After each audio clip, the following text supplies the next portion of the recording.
Bien, en lo que es el cáncer de mama, bueno, primero que nada, chicos, ordénense a la hora de estudiar estos tipos de cánceres, son muy extensos. La única forma que tienen ustedes de poder entenderles, de poderlos relacionar, es siguiendo una especie de orden, ¿sí? Primero, más que nada, con la definición, que lo que es, como todo tipo de cáncer, es la proliferación de toda célula maligna que se va a desarrollar en un tejido, en este caso la mama. Sí, también se la puede considerar como un grupo de enfermedades moleculares y clínicamente homogéneas.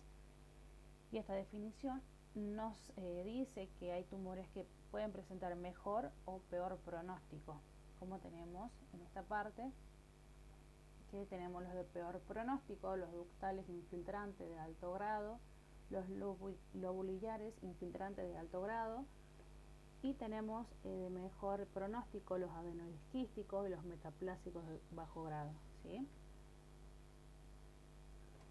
¿En qué piensan ustedes cuando una paciente se le dice que tiene cáncer de mama? ¿Qué es lo que se le viene? Primero que nada, ustedes tienen que pensar en la incidencia que tiene este tipo de cáncer. Es uno de los tumores más malignos que puede existir entre las mujeres. Nomás en el 2022, más de 5.000 defunciones se produjeron en Argentina a causa de este cáncer. Y hay una probabilidad de que una de cada 6 mujeres pueda tener un cáncer in situ, un carcinoma in situ, o una de cada 8 un carcinoma invasor. Y todo esto nos lleva a pensar en por qué se produciría o cuáles son los factores de riesgo. El factor de riesgo principal para el cáncer de mama es el solo hecho de ser mujer. Ya siendo mujer ya nos predispone a tener en un futuro un cáncer de mama. Puede empezar como una patología mamaria benigna, como una hiperplasia lobulillar atípica o una hiperplasia ductal atípica. Toda célula típica puede llevar a un cáncer en un futuro.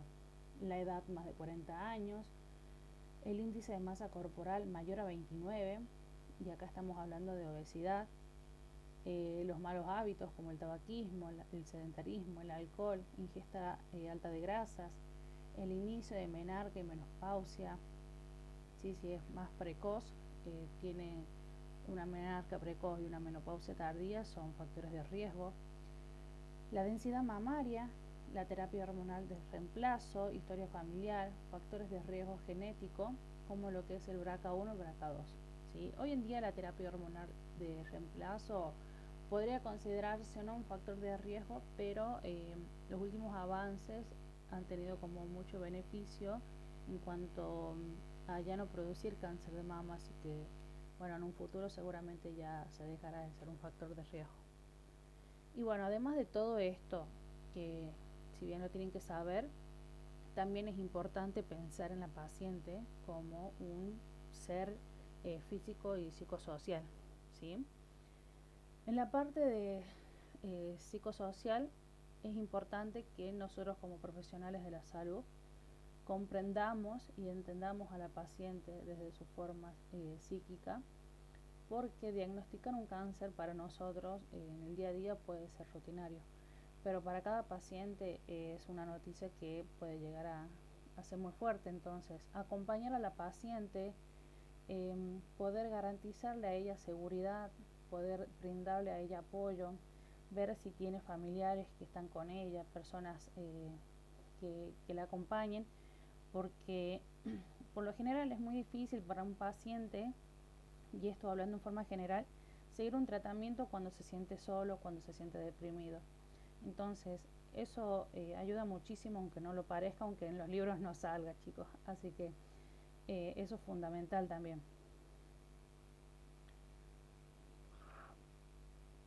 Bien, hablamos de factores de riesgo. También existen factores protectores. Uno de ellos es el estilo de vida. Lo que es la dieta, consumir alimentos ricos en fibra, frutas, verduras, obviamente eso para cualquier enfermedad. El estilo de vida es fundamental, el ejercicio, el peso, mantener un peso corporal adecuado, ya vamos a ver el porqué, el alcohol, el tabaco, que estos son cancerígenos para cualquier tipo de cáncer. También embarazo y lactancia, lo que se dice la lactancia, porque amamantar más de 6 meses es un factor protector, ya que puede reducir el número de los ciclos menstruales. En lo que es el cáncer de mama, vamos a ver más adelante, tiene mucho que ver con esta de las hormonas, tanto del estrógeno como la progesterona. Entonces, muchas veces se tiene en cuenta que la mujer en cualquier etapa de su ciclo, cuanto menos esté expuesta a estrógenos, va a tener como menos probabilidades de tener un cáncer de mama futuro. Pero bueno, esto es subjetivo también. También factores reproductivos, menopausia, menarquia, de lo que decíamos. Y bueno, lo que es la detección temprana, hacer énfasis en la mamografía a partir de los 40-50 años para la detección, y antecedentes familiares. Si la paciente conoce sus antecedentes familiares, sobre todo maternos, debe empezar lo que es el tamizaje antes de los 40. Sí, bueno, esta nota importante dice que todos los factores pueden reducir el riesgo, pero no garantiza que no se desarrolle la enfermedad. Bien, eso es muy importante. Nosotros podemos tener factores protectores, hacer todo lo posible para no desarrollar, pero aún así tenerlo. Bien. Uy. Bueno, en el diagnóstico, ¿en qué nos vamos a enfocar? En evaluar a la paciente, ¿sí? Primero que nada, cuando llega a la consulta, nosotros vamos a evaluarla haciendo la anamnesis correcta, preguntándole por qué vino. Por lo general, la paciente, si llega a decir que tiene un nódulo, se palpó un nódulo, es porque el nódulo ya mide más de 2 centímetros. Nosotros, si lo palpamos nosotros como un descubrimiento, puede ser que mide entre 1 y 1,5, ¿sí? Pero sepan de que ya es un tumor que ya se viene formando.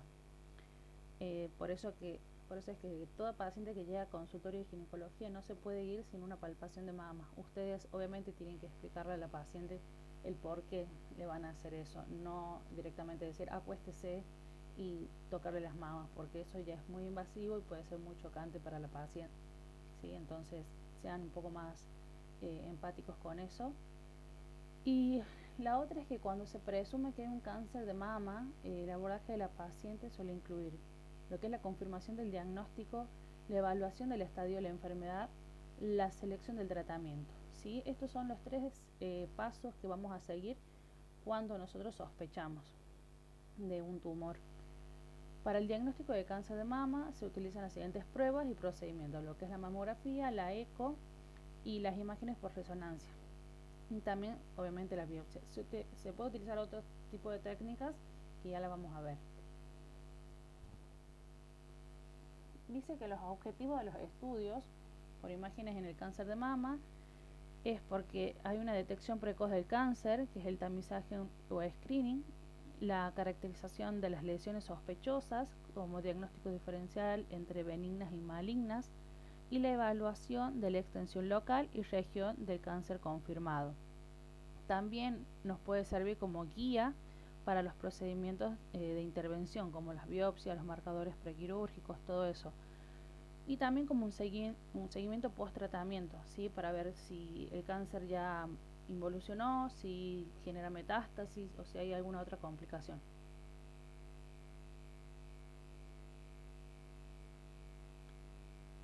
Bueno, el tamizaje. El tamizaje o screening van a ser un conjunto de pruebas que se realiza de forma sistémica, o sea, tiene un orden, a mujeres que parecen no tener síntomas. Esto con el objetivo de detectar anomalías que puedan indicar la presencia del cáncer. Y volvemos a lo mismo, los métodos de diagnósticos por imágenes, mamografía, ecografía.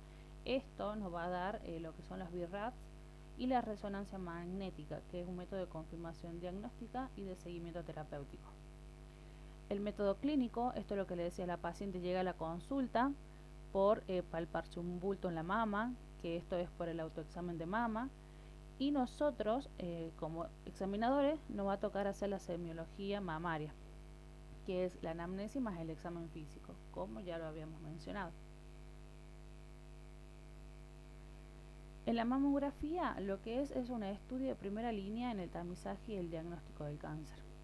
Los hallazgos que deben buscarse es la presencia de una masa que tenga bordes espiculados o irregulares, sugieren malignidad, que se dice borde con forma de estrella, que tenga una densidad alta comparado con el tejido glandular, que presente microcalcificaciones que estén aglomeradas, que sean lineales, ramificadas o pleomórficas, esas son imágenes sospechosas, y las calcificaciones redondeadas, groseras o vasculares suelen ser benignas.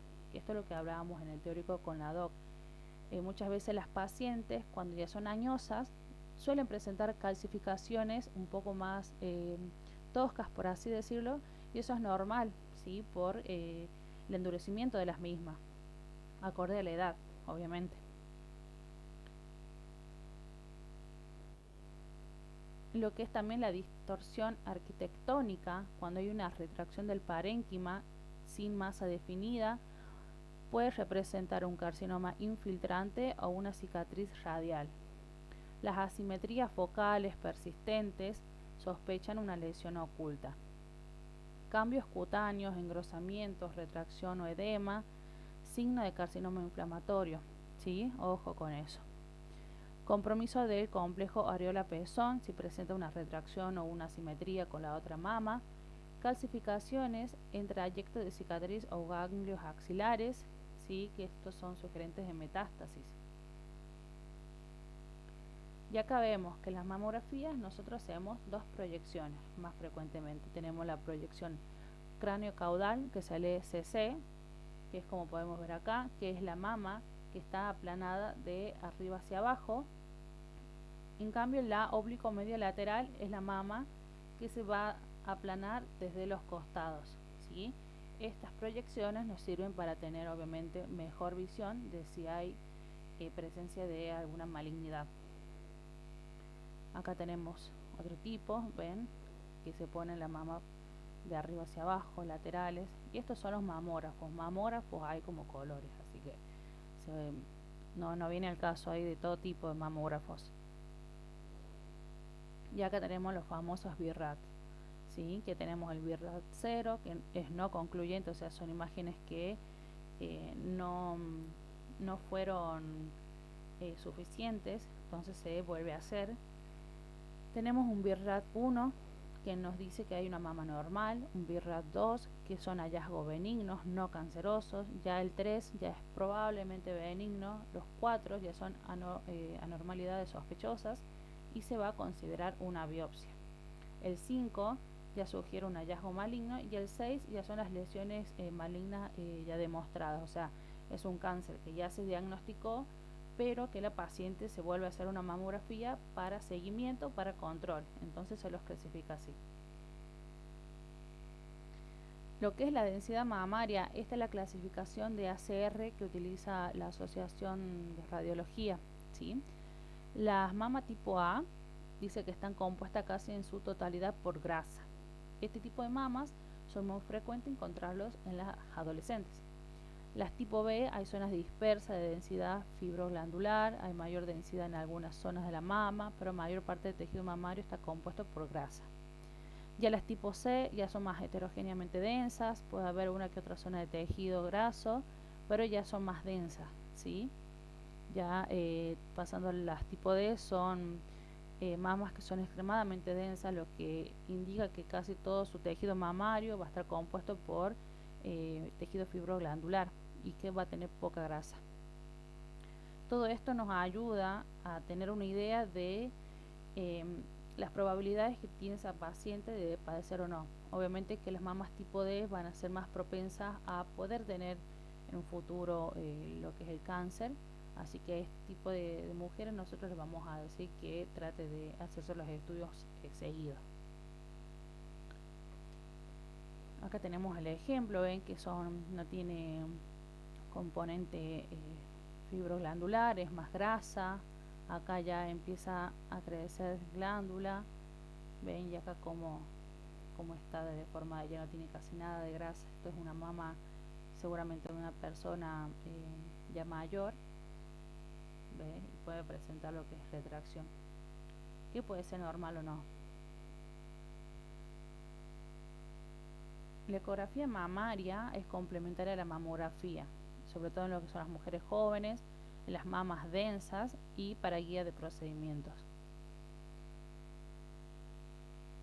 Vamos a ver que los hallazgos que hay en la eco es una masa sólida que es hipoecoica con márgenes irregulares y que están anguladas o microlobuladas. ¿Sí? Vemos que la orientación no paralela, que es más ancha que alta, sugiere infiltración. Más alta que ancha, sugiere infiltración. Esto es lo que decíamos en el teórico. Cuando nosotros vemos en la ecografía que una masa predomina su altura más que lo ancho, es muy sugerente de cáncer. En cambio, si predomina lo ancho, es más sugerente de algo benigno, ¿sí? Lo que es el refuerzo posterior ausente o la sombra acústica posterior, también volvíamos a que si era un quiste, por ejemplo, cuando se pasa el transductor del ecógrafo, es como si nosotros reflejáramos un vaso con agua. Eso lo que nos genera es esa sombra o ese refuerzo posterior. Cuando no había ese refuerzo, quería decir que había algo sólido que no dejaba pasar esa luz. Lo que es la ausencia de cápsula o halo hipoecoico periférico, lo que es el aumento de la vascularización en Doppler, ¿sí? Con color, cuando había lo que era la vascularización interna en ese nódulo, era ya característico de un cáncer. Lesiones complejas, que son quísticas, sólidas, sospechosas, cuando había presencia en los quistes adentro de lo que eran las papilas, micropapilas, calcificaciones, ¿sí? Eso también es sugerente de cáncer.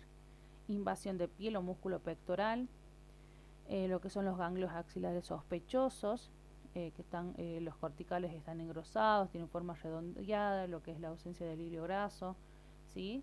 Y bueno, lo que es la eco también se los clasifica con el BIRAT, al igual que la mamografía. Acá tenemos, ¿ven?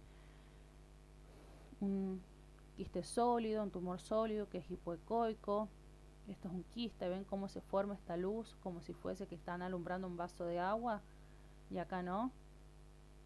Esto es lo que digo que son bonitos porque están bien redondeados, bien delimitados, presentan lo que es la sombra. Cambios de estos no, ven que no presenta. Aparte de esto, ven, predomina más el ancho que el alto, y acá predomina más lo alto. ¿Ven? Acá está muy mal definido. Acá tenemos otro, ven. Esto es un quiste. Ahí, acá. Ven, se produce lo que es el refuerzo posterior.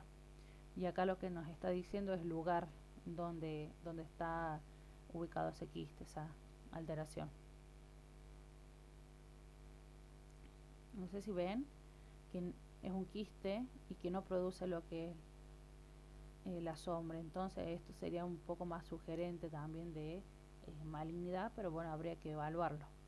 Acá vemos que predomina más lo ancho que lo alto, ¿sí? Al igual que acá, pero bueno, acá también, chicos, tener en cuenta que no todo es 2 más 2 es 4, ¿sí? Muchas veces puede haber estos tipos de quistes y presentar aún malignidad, así que tampoco se guíen mucho ante la sospecha, todo siempre se hace punción. Acá tenemos, ven, todo irregular, todo sin nada bien definido. Acá lo que es la presencia del Doppler nos está marcando que hay vasculación activa en medio del tumor.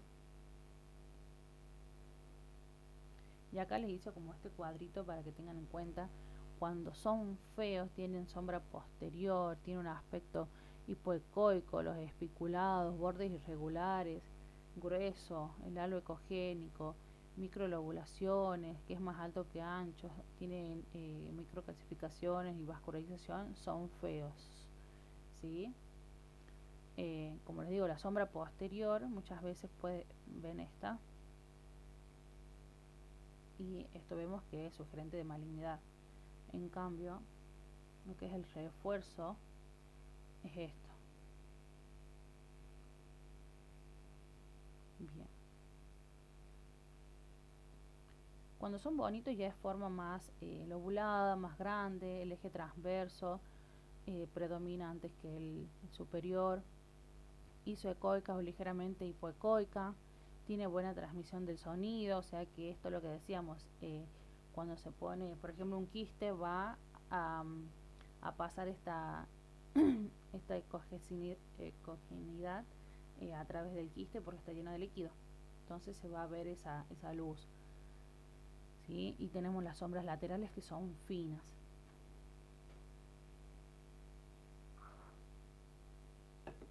En la resonancia magnética vamos a ver que básicamente se le indica para la valoración de la extensión local del tumor en búsqueda de lesiones multicéntricas o bilaterales y como respuesta al tratamiento neoadyuvante.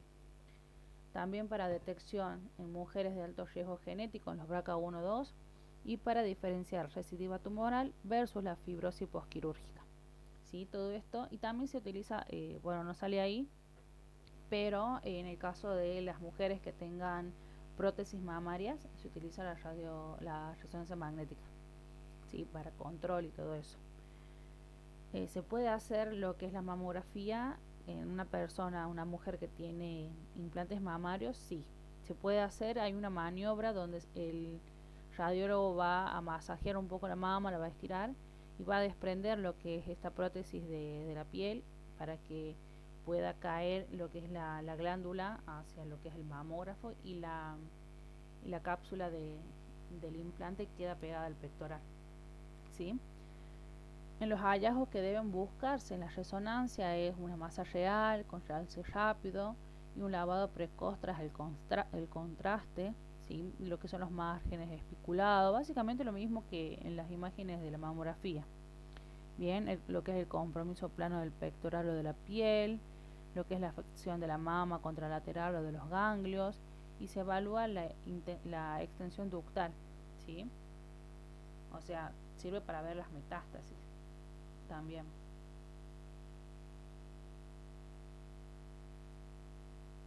Uy. Bueno, básicamente así es como la mujer se va a hacer la resonancia, se pone este tipo de camilla para las mujeres que van a hacerse una resonancia de mama, así es como se ve, ¿sí? Es muy diferente a una resonancia magnética normal. Y bueno, este es otro tipo de estudios que se puede hacer, que es una tomosíntesis digital 3D, que esto mejora la detección en mamas densas y reduce los falsos positivos. Lo que hace básicamente es cortarlo en diferentes capas, digamos, a la imagen, entonces se ve mucho mejor. Obviamente que la mamografía con contraste y lo que es el PET para la estadificación metastásica o evaluación de la recurrencia. Ven, esta es cómo se ve mucho mejor. Lo que es la evaluación de la axila y lo que es la evaluación regional. ¿Qué vamos a hacer cuando la mujer llegue a la consulta? Obviamente, además de palparle las mamas, vamos a ver los ganglios axilares, números y características de los mismos, el compromiso supraclavicular mamario interno y los cambios postquirúrgicos, ¿sí? La correlación clínica e imagenológica. Siempre se hay que correlacionar lo que es la imagen con la clínica, ¿sí? También con el examen físico, antecedentes familiares, hormonales, etcétera. Siempre tener como eso en mente a la hora de evaluar a la paciente.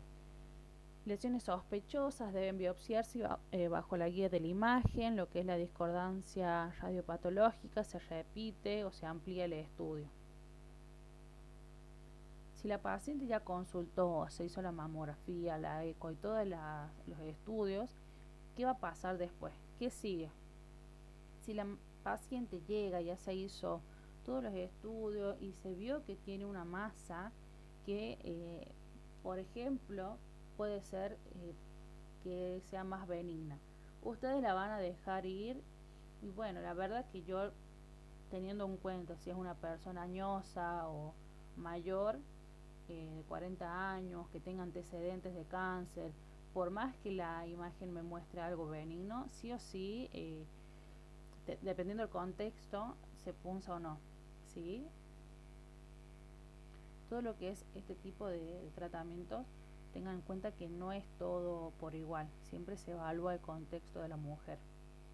Lo que es la biopsia consiste en la extracción quirúrgica de un fragmento del tejido para su examen histológico.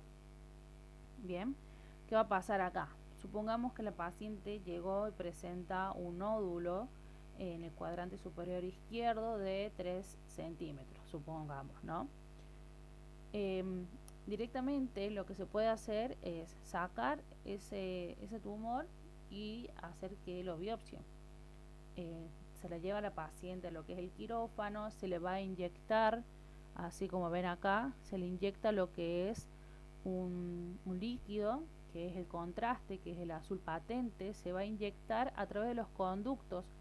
Todo esto, todo este contenido del tinte, se va a ir por la vía linfática y tarda alrededor de 10-15 minutos dependiendo del contraste y la calidad del mismo, lo cual nos va a dar el tiempo de poder primero extraer el tumor. Supongamos que se hace una incisión acá, extrae el tumor, ahí nomás que se saca el tumor, se lo da al patólogo que siempre está al lado del médico, y el patólogo va, lo examina y dice si hay o no células cancerosas. Bien, después se hace lo que es a nivel de la axila una incisión donde se va a sacar el primer ganglio que se tiñó. A eso también se lo vamos a dar a la patóloga para ver si hay o no extensión de células cancerígenas hacia los ganglios. Esto nos puede decir de que ya es un cáncer que está avanzando y que ya llegó a la zona axilar o a la zona de los ganglios axilares, ¿sí? También se puede hacer en lo que son pacientes jóvenes que, bueno, son más sospechosos de un fibroadenoma. Muchas veces se puede hacer lo que es una punción, ¿sí? O se puede hacer como un manejo expectante, controlar cada 6 meses. Por eso les digo, es algo muy relativo dependiendo del contexto clínico de la paciente. Las clasificaciones de cáncer de mama tenemos por estadio, que es el TNM, por origen y tipo histológico, por las características moleculares y por el grado. Según el origen y el tipo histológico tenemos los tumores invasivos y los no invasivos. Los no invasivos tenemos el carcinoma intraductal in situ o el lobulillar in situ, o sea que todavía no pasó la membrana basal. En cambio ya los invasivos ya empiezan a penetrar en la membrana basal y empiezan a proliferar mucho más en el tejido adyacente, ¿sí? En el grado histológico tenemos el grado 1, que son bien diferenciados, son células que están bien diferenciadas, el 2, que son moderadamente diferenciados, y el 3, que son mal diferenciados. Tenemos la clasificación según la inmunohistoquímica, que acá lo que dice que algunos cánceres de mama son sensibles a las hormonas como el estrógeno y la progesterona. ¿Qué quiere decir?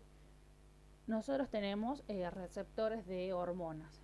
En estos receptores tenemos para progesterona, para estrógeno, y si un cáncer de mama nos da una inmunohistoquímica de un receptor de estrógeno positivo, quiere decir que tiene receptores para la hormona del estrógeno, y el tratamiento con la terapia hormonal puede bloquear el desarrollo de las células. O sea que el cáncer de mama llega a esos receptores, en vez de llegar a lo que es el estrógeno, se junta lo que es la célula cancerígena en esos receptores, ¿sí?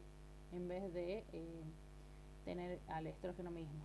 Entonces por eso que se da la terapia hormonal para poder bloquear lo que es el desarrollo de las células. Y si da receptor de progesterona positivo, es un cáncer de mama que es positivo al receptor de progesterona y que tienen receptores para esta hormona. O sea, es lo mismo, básicamente. Hay receptores que en realidad son para la progesterona, pero llega a la célula cancerígena y es como que compite con ese lugar. Y si son receptores hormonales negativos, quiere decir que no compite, que la terapia endocrina no va a funcionar en este tipo de cánceres. Acá tenemos los estrógenos positivos, tenemos a los que se clasifican como luminal A, B o HER2, y los estrógenos negativos a los tipos basales, HER2, y a los normal-like. Algunas células del cáncer de mama producen demasiada cantidad de una proteína llamada HER2, que es un receptor 2 del factor de crecimiento epitelial humano. Las células mamarias sanas producen algo de HER2, pero las cancerosas pueden producir muchísimo más. Entonces, si es positivo, las células del cáncer de mama producen mucha más proteína HER2 y se conoce como HER positivas, ¿sí? Y los tratamientos de las terapias están dirigidas con medicamentos que dañan las células que van a producir este tipo de proteínas. En cambio, si es un HER2 bajo, el cáncer de mama se denomina así, HER bajo, cuando algunas de las células muestran signos de producir un poco más del HER2. ¿Sí? Entonces la terapia va a estar dirigida para estas ciertas situaciones como la anterior. Se van a dar lo que son medicamentos para poder destruir estas células. En cambio, si es negativo, quiere decir que no produce HER2, entonces el cáncer es negativo.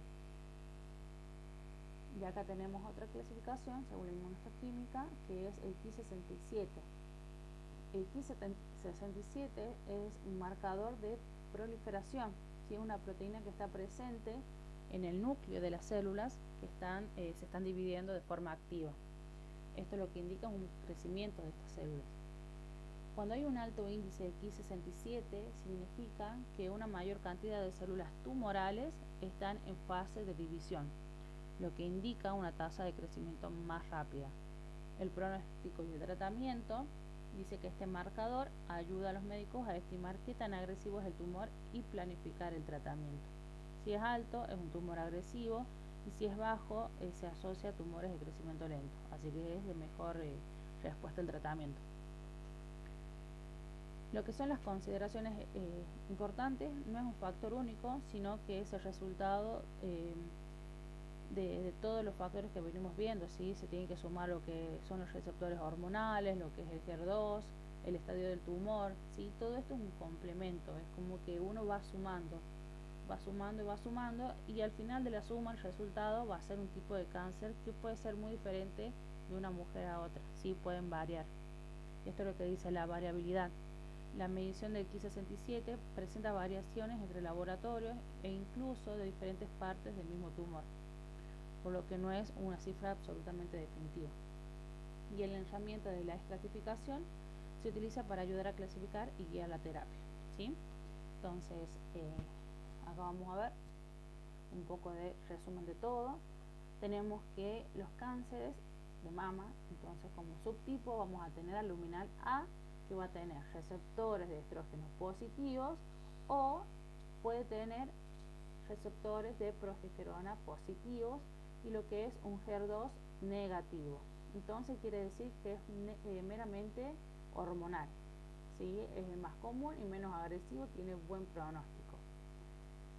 En cambio, el luminal B va a tener lo que es un receptor para estrógenos o para progesterona positivos, y además va a tener lo que es el HER2 positivo.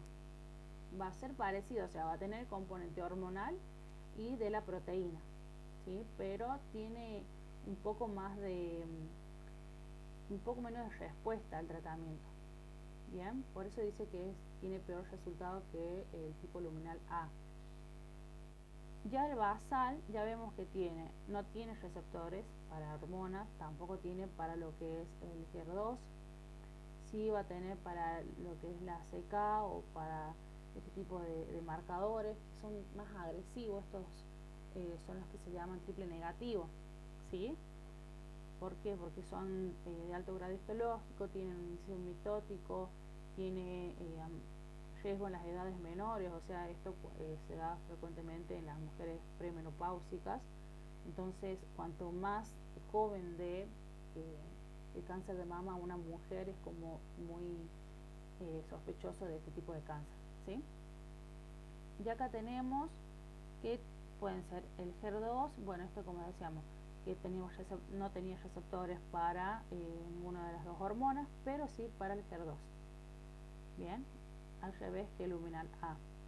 Es el menos común, es agresivo también, y tiene mayor riesgo en mujeres menores de 40 años.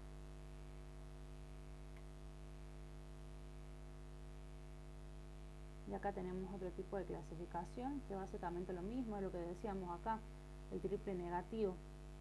No tenía receptores para hormona ni tampoco tenía receptores para el HER2, ¿sí? Y acá nos habla un poco de las dianas terapéuticas. Acá si es luminal A decíamos que era meramente hormonal, entonces se hace hormonoterapia. El B, ya como tenía el componente del HER2, ya se hacía hormonoterapia más lo que era quimioterapia. Acá vemos que ya empieza a crecer lo que es el Ki67, se acuerdan que era un marcador de proliferación, entonces se necesita la quimioterapia. Lo que era luminal B con el HER2 positivo, que tenía receptores hormonales positivos y el HER2 positivo, entonces se va a hacer hormonoterapia, quimioterapia y lo que es el anti-HER2. Bien, el HER2 positivo, si solamente da el HER2 positivo, se hace quimioterapia y anti-HER2. Y el triple negativo, como no tiene componente hormonal, no tiene componente de proteína, solamente se hace quimioterapia. Bien, bueno, esto espero que se haya entendido. Traté de ser lo más didáctica posible. Y bueno, la clasificación por los estadios clínicos. Esto es lo que venimos viendo en todos los cánceres. Y lo que siempre les digo a ustedes cuando hablen de los estadios clínicos, según la TNM, ubíquense lo que es el estadio 1, siempre va a estar localizado en el tumor. Bien, va a estar el tumor. Ahí va a ser, como dice acá, un carcinoma ductal in situ, ¿sí? Puede en el estadio 2 ya empieza a proliferar de forma adyacente, ven, lo que es el 2 dice tumor de 20 milímetros, pero menor, con un diámetro mayor. Ya el 3 ya empieza a invadir lo que es ganglios, y el 4 ya se hace metástasis, ¿sí? Acá un poco para que se ubique.